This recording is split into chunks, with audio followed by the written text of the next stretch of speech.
ఇంకా అదేవిధంగా చూసుకుంటే మరి మే 10న జనాగ్రహ సభకు మోడీ సికింద్రాబాద్ పరేడ్ గ్రౌండ్స్లో నిర్వహణ. భారత ప్రధాని నరేంద్ర మోడీ మే 10వ తేదీన తెలంగాణ రాష్ట్ర పర్యటనకు విచ్చేయనున్నారు. మూడోసారి ప్రధానమంత్రిగా బాధ్యతలు చేపట్టిన తర్వాత ఆయన తొలిసారిగా పర్యటనలో భాగంగా హైదరాబాద్ నగర అభివృద్ధి కోసం సుమారుగా 7,700 కోట్ల నుండి 8,000 కోట్ల విలువైన వివిధ ప్రాజెక్టులకు ఆయన శంకుస్థాపనలు ప్రారంభోత్సవాలు చేయనున్నారని బీజేపీ రాష్ట్ర అధ్యక్షుడు నారపు రాజమచంద్రరావు తెలిపారు. ప్రధాని పర్యటన సందర్భంగా సికింద్రాబాద్ పరేడ్ గ్రౌండ్లో నిర్వహించిన భారీ బహిరంగ సభకు జనాగ్రహ సభ అని నామకరణం చేశారు. ఈ సభకు సంబంధించిన పోస్టర్ను బుధవారం బీజేపీ రాష్ట్ర కార్యాలయంలో పార్టీ రాష్ట్ర అధ్యక్షుడు ఎన్ రామచంద్రరావు ఆవిష్కరించారు. ఈ సందర్భంగా మాట్లాడుతూ మోడీ పర్యటనను చారిత్రాత్మక విజయం చేసేందుకు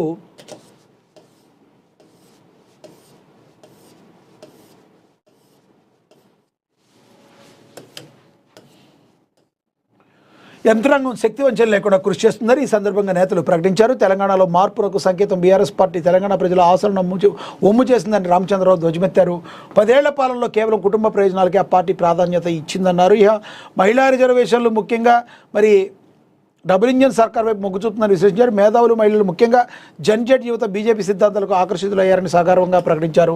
కాంగ్రెస్ పార్టీ తీరును రామచంద్రరావు తీవ్రంగా ఎండగట్టారు. భారత్ జోడో అంటూ రాహుల్ గాంధీ చేపట్టిన యాత్ర వాస్తవానికి భారత్ జోడో దేశాన్ని విభజించే యాత్రగా మారిందని ఎద్దేవా చేశారు. ఈ రకంగా జనాగ్రహ సభ అని మరి దీనికి నామకరణం చేశారు. మే 10వ తేదీన మరి పరేడ్ గ్రౌండ్స్లో ఈ సభ జరగనుంది అని ప్రచురించడం అయితే జరిగింది. ఇక కేసీఆర్ లేకుంటే కవిత ఎవరు? తండ్రికి విలువలు ఇవ్వని కవిత ప్రజలకేం మేలు చేస్తారు? మరి కవిత పార్టీపై ఎమ్మెల్యే రాజగోపాల్ రెడ్డి తీవ్ర విమర్శలు గుర్తించారు. పార్టీ పెట్టడం అంటే పాన్ షాప్ పెట్టినంత ఈజీ కాదని ఆయన ఎద్దేవా చేయటం అయితే జరిగింది.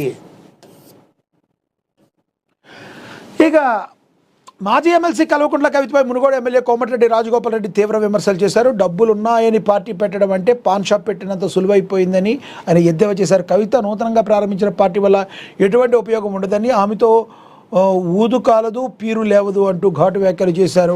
రాజకీయాల్లో రాణించాలంటే ప్రజాబలం ఉండాలి కానీ కేవలం ఆర్థిక బలం సరిపోదని ఆయన హితవు పలికారు. కవిత తన మొదటి సమావేశంలోనే సొంత తండ్రి మాజీ సీఎం కేసీఆర్ను విమర్శించడాన్ని రాజగోపాల్ రెడ్డి తీవ్రంగా తప్పుపట్టారు.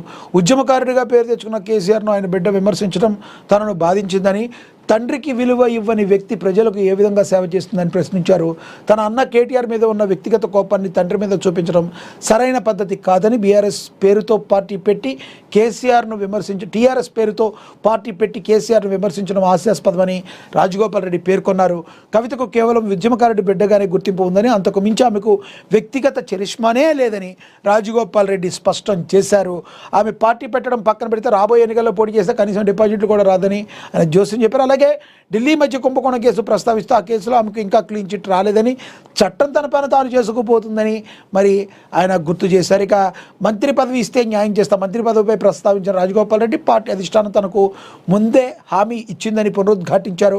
ఒకవేళ తనకు మంత్రి పదవి దక్కితే ఆ బాధ్యతను పూర్తి స్థాయిలో న్యాయం చేస్తానని ఆశాభావాన్ని వ్యక్తం చేశారు. నియోజకవర్గ అభివృద్ధికి పార్టీ బలోపేతానికి నిరంతరం శ్రమిస్తానని, పదవులు ఉన్నా లేకున్నా తాను ప్రజల మనిషిగానే ఉంటానని రాజగోపాల్ రెడ్డి మరొక్కసారి స్పష్టమైతే చేశారు. కవిత మీద నిప్పులు జరిగారు. అదేవిధంగా ఎద్దేవా కూడా చేయటాన్ని మనమైతే గమనించవచ్చు. ఇక అదేవిధంగా చూసుకుంటే నేను మంత్రి పదవి అడగలేదు, మా నేతలకు నామినేటెడ్ పోస్టులు ఇస్తారని ఆశిస్తున్నానని ప్రొఫెసర్ కోదండరామ్ అయితే చెప్పారు. తనకు మంత్రి పదవి ఇస్తానని కాంగ్రెస్ చెప్పలేదని, తాను కూడా అడగలేదని టీజేఎస్ అధినేత ఎమ్మెల్సీ కోదండరామ్ స్పష్టం చేశారు. అయితే తన పార్టీ నాయకులకు ప్రభుత్వం త్వరలో నామినేటెడ్ పోస్టులు ఇస్తుందని ఆశిస్తున్నట్లుగా తెలిపారు. ప్రభుత్వంలో భాగస్వామ్యం ఉండాలని కోరుకున్నట్లు ఆయన బహిరంగంగా చెప్పారు.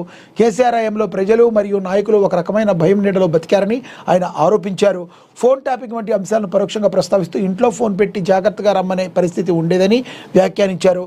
కేసీఆర్ ప్రజల్లో నుంచి దూరమయ్యారని, అందుకే ఇప్పుడు మళ్ళీ ప్రజల్లోకి వచ్చే ప్రయత్నం చేస్తున్నారని ప్రొఫెసర్ కోదండరామ్ ఎద్దేవా చేశారు.